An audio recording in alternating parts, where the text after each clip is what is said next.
Այս ժամանակ մի քիչ դժվար էր լինել դերասանուհի եւ ունենալ լավ ամուսին, որը թույլ կտար թատրոնում աշխատել։ Քանի դեռ ես օգուտ եմ տալիս մարդկանց իմ շրջապատի, օգտակար եմ, եթե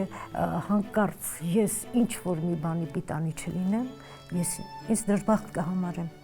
Ինչու հիմա ձեզ չենք տեսնում հեռուստանախագծերում։ Ինձ դուր չեն գալիս։ Ինչքան էլ որ քննադատում էին մեր սերիալը, ինչքան էլ որ փշոտ ու բան էին ընդունում, բայց ես հիմա նայելով զգում եմ, որ համար առաջինն էր եւ համար առաջինն էր ամեն ինչով։ Եթե դու անընդհատ անորոշ զգացումներով ես ապրում, անընդհատ անորոշ իրավիճակներում ես գտնվում քո սիրած երկրի պահով, դու հնարավոր չի, որ ներսդ չալեկոծվի ու դու նորմալ կյանքով ընթանաս